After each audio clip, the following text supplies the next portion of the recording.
Hi, everybody. There's an exclusive interview that the U.S. Sun got with Bryan Kohberger's aunt. So I'm going to read you the article and I will link to it below as well. It says Demand for Truth. Idaho murder suspect Bryan Kohberger's aunt breaks silence and reveals whether she thinks he'll be found guilty. This was published late last night. Okay, Bryan Kohberger's heartbroken aunt believes he will be found guilty of murdering 4 University of Idaho students, stabbed in their beds, and he may try to take his own life if convicted. The U.S. Sun tracked down Kohberger's relative and spoke to multiple sources in Las Vegas, where the majority of the Kohberger's family on his father's, Michael's side, now reside.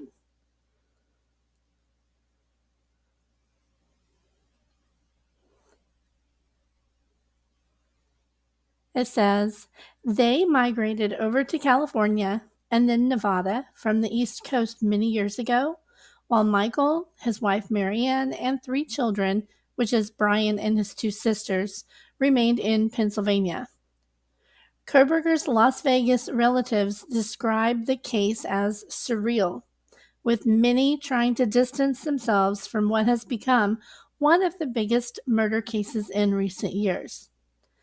Some claimed although the 28-year-old was an odd character and very reclusive growing up, he never showed any signs of violence, and many were stunned when he was named a suspect. Kohberger is set to face trial over the fatal stabbings of Madison Mogen, Kaylee Gonsalves, Xana Kernodle, and Ethan Chapin on November 17, 2022. The suspect allegedly broke into their home in the early hours of the morning and killed them before fleeing the scene, according to court documents. Pretrial hearings have been pushed back to October 26th due to an unspecified illness, while Kohberger remains in a maximum security cell in Latah County Jail in Moscow, Idaho. His aunt, who asked to remain anonymous, told the U.S. Sun that she has been struggling to watch the news as more details from that fateful night emerge.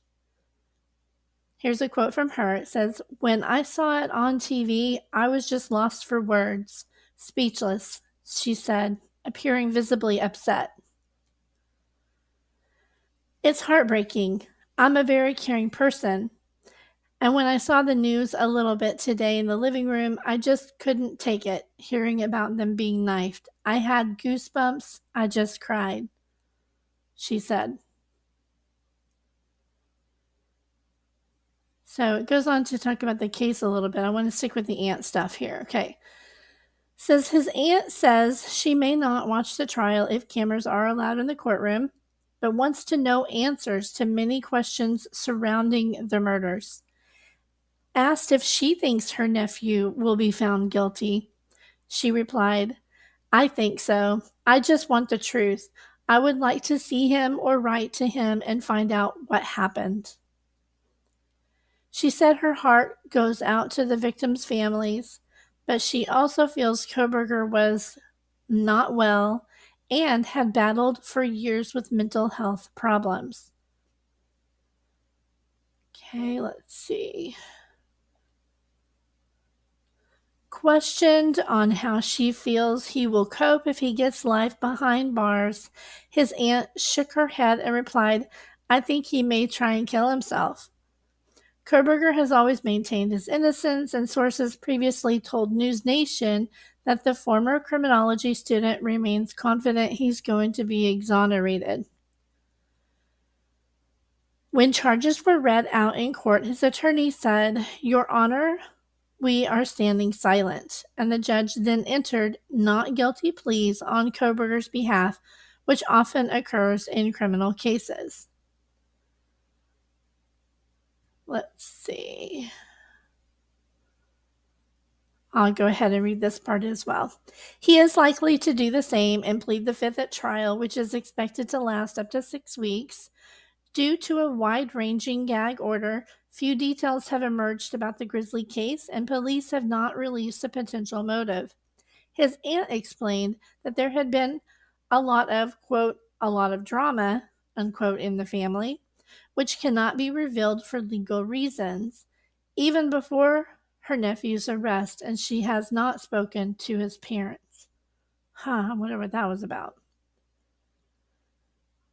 But she says she has been told they are devastated and their worlds turned upside down, and she was initially advised by other relatives to stay silent about her nephew. She said they are Christians, very religious. Having flown her nephew and his family over to Las Vegas on a handful of occasions when he was younger, she described him as a shy and troubled teenager. She claims she was aware of him suffering depressive episodes and was told he was on medication, although she is not sure what he was prescribed by doctors. To me, he was humble and quiet. I didn't see any violence in him, she said. But if you're not on the right medication, you can be triggered. I think he may have snapped. I don't have an answer for why he was depressed. I guarantee he had a wonderful childhood. Michael, his dad, is a wonderful man. He was a janitor, and his wife a beautiful woman. She's a teacher, and they worked at the same school. Regarding drugs, she said, I flew Bryan and his family out here a few times. Once I told Bryan I would show him all around Vegas, but the odd thing was he stayed in the house. She says she suspected he was taking drugs at the time, as it has previously been reported he became a big heroin addict after falling in with the wrong crowd. His aunt says it was no big secret he was into the drug scene, and she was concerned he was doing cocaine, mushrooms, hard liquor, and popping pills to deal with mental health issues.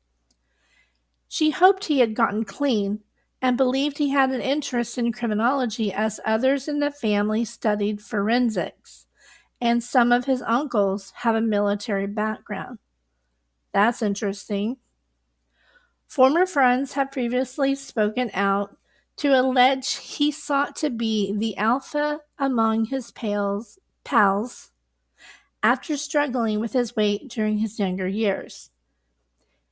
He later reportedly got into kickboxing and became vegan, while friends claim he got more aggressive as he got in shape. His aunt says she hasn't seen her nephew in more than 5 years before his arrest. She has been left shaken by details that have emerged since and feels for his immediate family. Kohberger's parents and 2 sisters, Amanda and Melissa, have shown support for him and believe he is innocent, as they are cooperating with law enforcement. I'm not so sure about that, honestly. I have a feeling about this. I'm not sure, but I'll just keep going.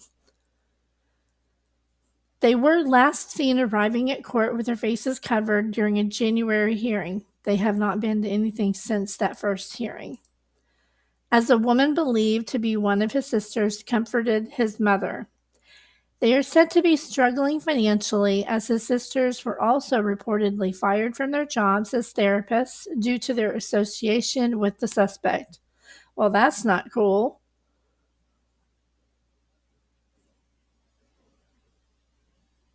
Okay, I think that's it. Yep, that's the end of that one. Wow. I did not know his sisters lost their jobs because they're his sisters. That's just, that's bad. All right, well, let me know what you think about this article. There were a lot of really good little tidbits in here about Bryan, I thought. But let me know what you think about this. How do you feel about the family and the sisters? Do you think that any of them could have been the person who called the tip line, who could be the protected witness? I think it's possible. But what do you think? Let me know in the comments. Thank you for watching.